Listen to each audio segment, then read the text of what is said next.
കൺസ്ട്രക്ഷന്റെ വിവിധ മേഖലകളിൽ നമുക്ക് ജോലി സാധ്യതകളുണ്ട്. ഇങ്ങനെയുള്ള ഒരു ജോലി സാധ്യത എന്ന് പറയുന്നത് തേർഡ് പാർട്ടി ഇൻസ്പെക്ഷൻ എന്നുള്ള ഒരു പേരിലായിരിക്കും നമ്മൾ അറിയപ്പെടുന്നത്. പൈപ്പ് മാനുഫാക്ചറിംഗ് എന്ന് പറയുന്ന ഇൻഡസ്ട്രിയിൽ നമുക്ക് എങ്ങനെയാണ് ജോലി സാധ്യത?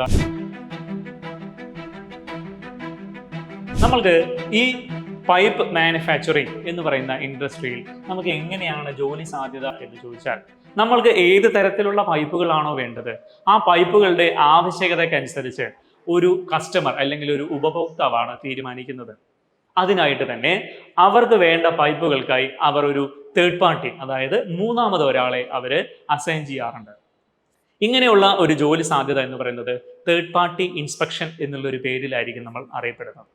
ഈ ഒരു കാര്യത്തിൽ നമ്മൾക്ക് എങ്ങനെയാണ് റോൾ ഉണ്ടാവുക എന്ന് ചോദിച്ചാൽ, നമ്മൾ മാനുഫാക്ചർ ചെയ്യുന്ന ഒരു ഏരിയയിൽ പോവുകയും അല്ലെങ്കിൽ ഫാക്ടറിയിൽ പോവുകയും അവിടെ ആ പൈപ്പ് നിർമ്മാണ ഘട്ടങ്ങളിൽ എന്തൊക്കെയാണ് നമ്മൾ ചെക്ക് ചെയ്യേണ്ടത് എന്നുള്ളൊരു വളരെ വിശദമായ ഒരു ഡോക്യുമെന്റ് നമ്മൾ തയ്യാറാക്കുകയും ആ പൈപ്പ് നമ്മൾ ഉദ്ദേശിക്കുന്ന അല്ലെങ്കിൽ ഉപഭോക്താവായ നമ്മൾക്ക് അത്രയും തന്നെ ഗുണമേന്മയുള്ള പൈപ്പുകൾ കിട്ടുന്നുണ്ട് എന്നുള്ളത് ഓരോ സ്റ്റേജിലും നമ്മൾ വെരിഫൈ ചെയ്യുകയാണ് ചെയ്യുന്നത്.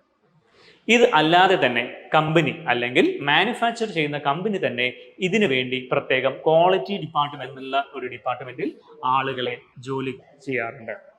ഇവിടെയും നമുക്ക് ജോലി സാധ്യതയുണ്ട്. ഇനി നമ്മൾ പറയാൻ പോകുന്നത് ഇത് ഉപയോഗിക്കുന്ന വിവിധ തരം ഇൻഡസ്ട്രീസിനെ കുറിച്ചാണ്. ആദ്യമായി തന്നെ നമ്മൾ ഏറ്റവും കൂടുതൽ ഉപയോഗിക്കുന്നത് ഓയിൽ ഫീൽഡ് അല്ലെങ്കിൽ റിഗുകൾ അല്ലെങ്കിൽ റിഫൈനറികളിലാണ്.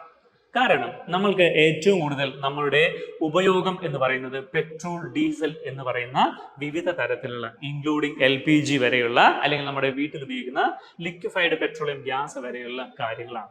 ഇവിടെ എല്ലാം തന്നെ നമുക്ക് പൈപ്പിന് വളരെയധികം പ്രാധാന്യമുള്ളതായിട്ട് കാണാം. ഓയിൽ ഫീൽഡ് അല്ലെങ്കിൽ മാനുഫാക്ചറിങ് ഇൻഡസ്ട്രീസ് അല്ലെങ്കിൽ ലാബോറട്ടറീസ് അല്ലെങ്കിൽ നമ്മുടെ ഫുഡ് ഇൻഡസ്ട്രീസ് എന്ന് പറയുന്ന വിവിധ തരം മേഖലകളിൽ നമ്മൾ PVC പൈപ്പ് എന്ന് പറയുന്ന ഈ ഒരു മെറ്റീരിയൽ ഉപയോഗിച്ച് മാത്രമല്ല വേറെ പല മെറ്റീരിയൽ ഉപയോഗിച്ച് നമ്മൾ ഉപയോഗിക്കാറുണ്ട്.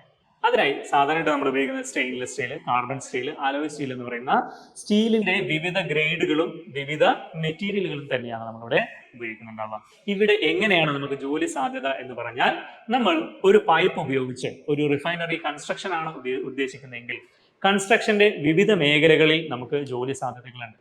അതിൽ പ്രൊഡക്ഷൻ ആയിക്കോട്ടെ, ക്വാളിറ്റി ആയിക്കോട്ടെ, അതിന്റെ ടെസ്റ്റിംഗ് ആയിക്കോട്ടെ, അതിന്റെ കമ്മീഷനിങ് ആയിക്കോട്ടെ, അതിന്റെ പ്രവർത്തനമായിക്കോട്ടെ, അതിന്റെ ഓരോന്നിലും തന്നെ നമുക്ക് ജോലി സാധ്യത വളരെ വ്യക്തമായിട്ട് നമുക്ക് കാണാനായിട്ട് സാധിക്കും.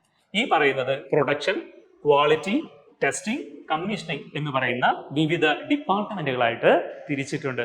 ഇവിടെ എല്ലാവരുടെയും തന്നെ ഈ ഒരു പൈപ്പ് കൊണ്ട് തന്നെ നമുക്ക് ജോലി സാധ്യത ഉള്ളതായിട്ട് കാണാം.